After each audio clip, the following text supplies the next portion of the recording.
White opens by staking a claim in the center, controlling key squares like e5 and c5.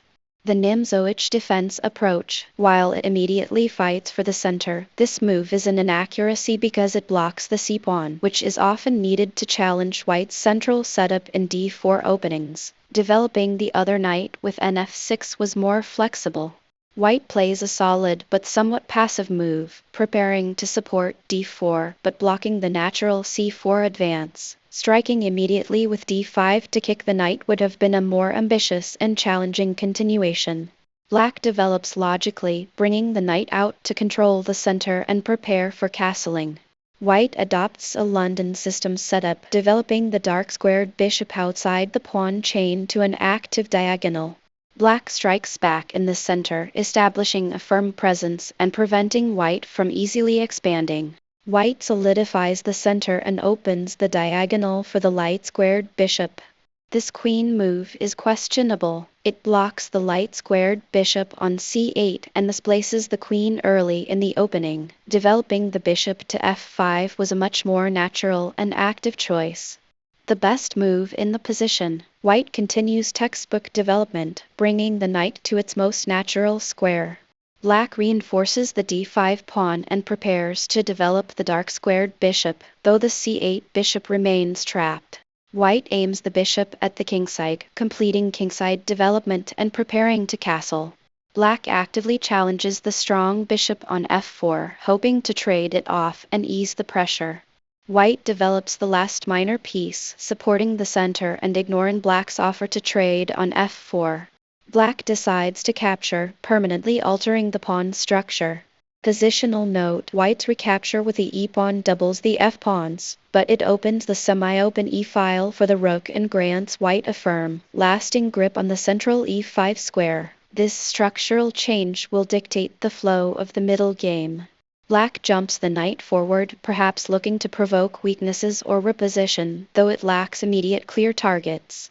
White tucks the king away safely. With the center relatively closed, castling is the right priority. Black plays f6, likely aiming to challenge White's control over e5, but this move fundamentally weakens the kingside and the e6 pawn.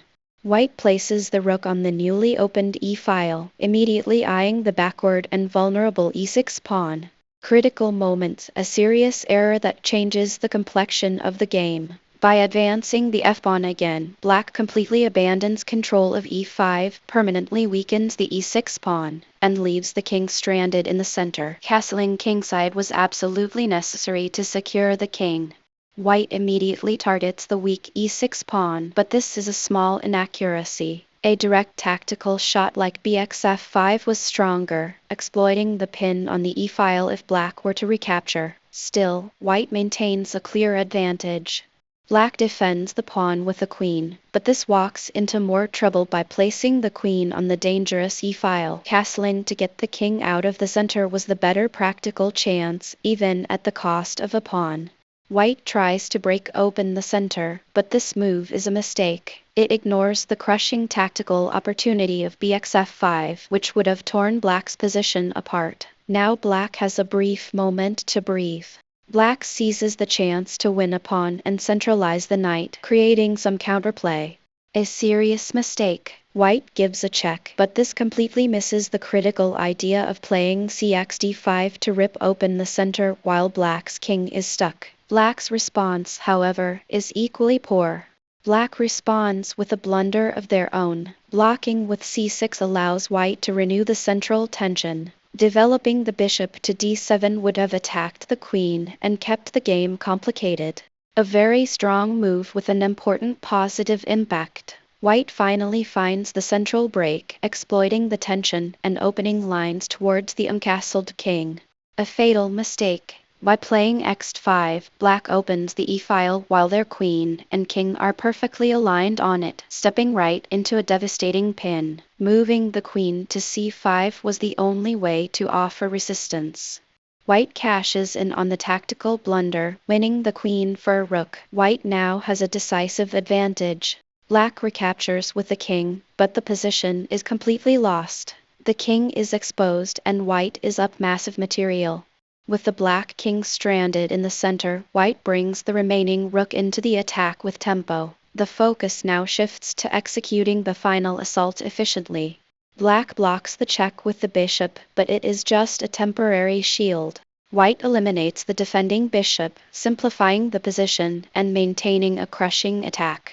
Black recaptures, holding the position together for one more move. White attacks with the queen, eyeing the b7 pawn and keeping the king under heavy fire. Black blocks the check, but this gives up more material. Retreating the king to f6 was slightly more resilient, though still completely hopeless. White happily grabs the pawn, renewing the check and forcing the king to run into the open. The king steps to d7, stepping into a forced mate. Moving to f7 would have prolonged the game slightly, but the outcome was never in doubt. White brings the bishop into the attack, utilizing the pin on the knight on e6. A final blunder that allows a forced mate in 3. Bringing the rook to e8 was the only way to delay the inevitable. White captures another pawn with check, weaving a tight mating net around the black king. The king tries to escape, but there are no safe squares left. White takes the knight with check. The black king is completely surrounded by hostile forces. The king steps to d8, its only legal move. Checkmate, a brutal and instructive punishment for black's neglect of king safety and early structural weaknesses.